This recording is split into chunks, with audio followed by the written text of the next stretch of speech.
Hello दोस्तों, welcome to my YouTube channel. तो दोस्तों आज अपने एक नई वीडियो में हैं।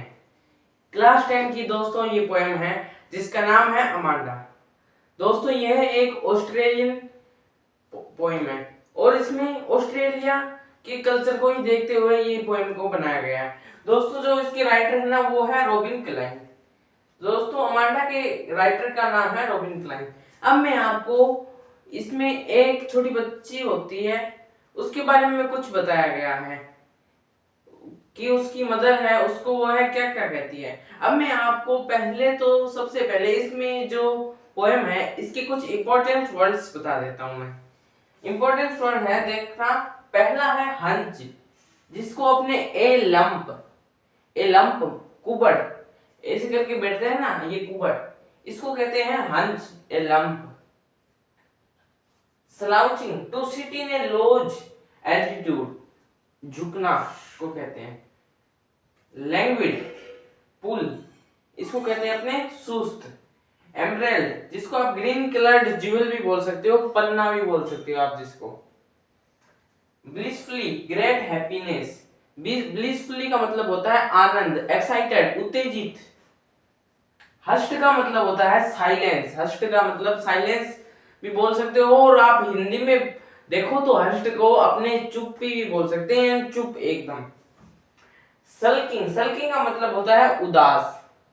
सल्किंग का मतलब होता है उदास। अब नैग, नैग का मतलब होता है तंग करना। दोस्तों इस पोएम के कुछ इंपॉर्टेंट वर्ड थे जो आपको याद रखने होंगे कि हंस का मतलब होता है कुबड़, स्लाउचिंग का मतलब होता है झुकना, लैंग्वेज का मतलब होता है सुस्त, एमरल्ड का मतलब होता है पन्ना, ब्लिसफुली का मतलब होता है आनंद, हर्ष्ट का मतलब होता है चुप्पी, सल्किंग का मतलब होता है उदास और नैग का मतलब होता है तंग करना। अब मैं आपको इसमें कुछ इंपॉर्टेंट वर्ड बता देता हूँ, उसके बाद मैं आपकी बुक में जो बताया है उसको समझाते हुए चलूंगा। तो मैं दोस्तों ये उम्मीद करता हूँ कि आपने ये तो इंपॉर्टेंट वर्ड्स याद कर लिए होंगे। अब मैं आपको इसके कुछ इंपॉर्टेंट जो पॉइंट हैं वो बता देता हूँ। इसके कुछ इंपॉर्टेंट पॉइंट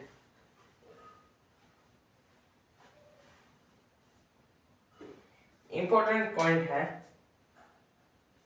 वो मैं आपको बता देता हूँ दोस्तों।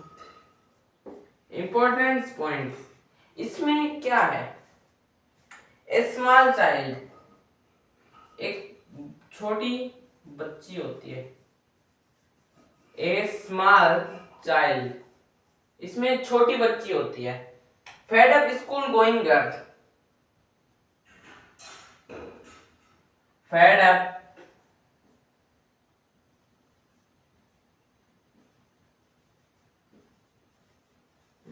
Up school going girl.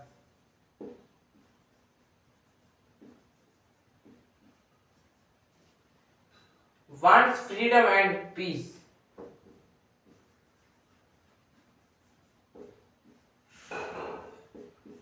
wants freedom and peace, wants to live on her own terms। wants freedom and peace, वो क्या चाहती है, वह आजादी चाहती है, स्वतंत्रता चाहती है, एक शांत जगह हो, वो चाहती है। कौन चाहती है? अमांडा चाहती है। और क्या है? wants to live life, अच्छी लाइफ जीना चाहती है। wants to live life on her own terms,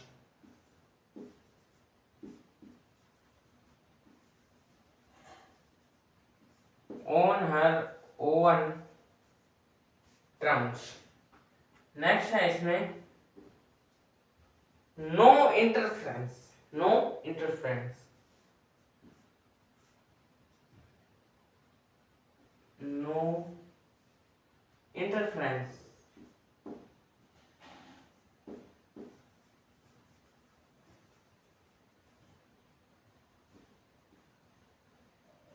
dreams to lead a life, dreams to lead a life, dreams to lead a life.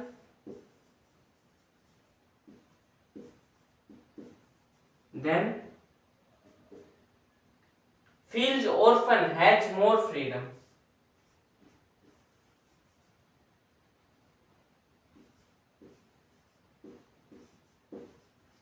Feels orphan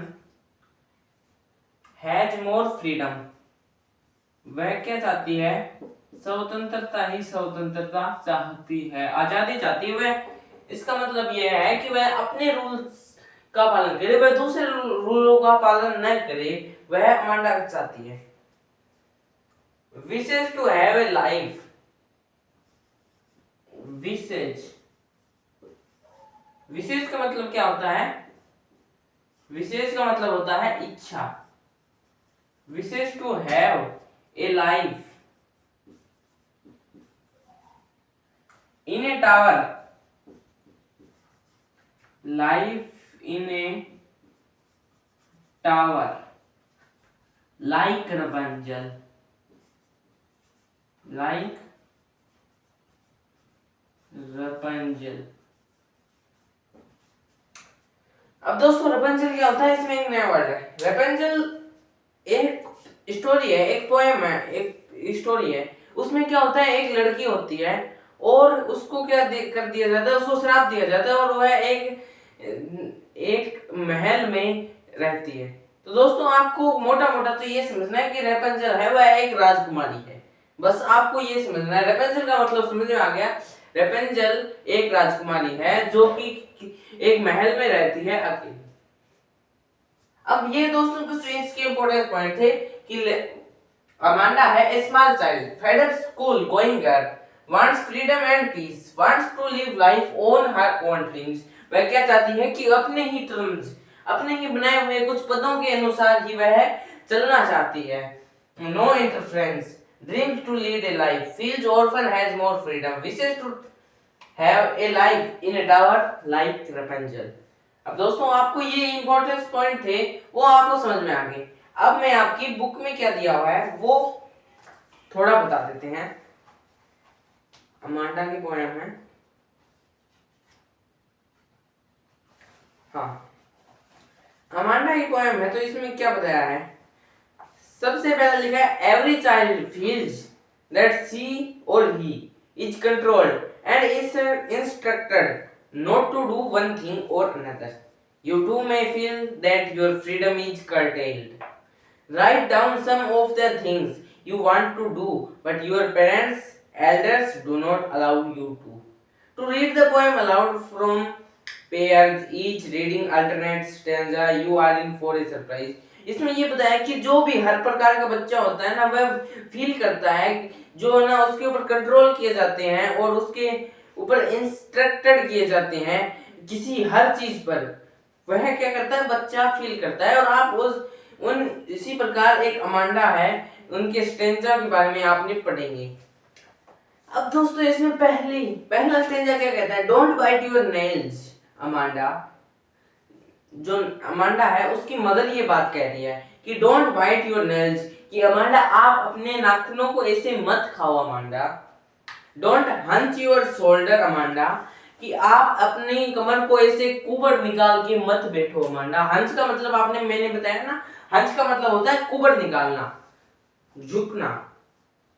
stop that slouching and sit up straight Amanda, एकदम straight बैठो Amanda, सीधा बैठो Amanda. फिर Amanda क्या सोचती है? There is a language emerald sea where the sole inhabitant is me a mermaid drifting blissfully. There is a language, language का मतलब दोस्तों मैंने आपको बताया था सुस्त।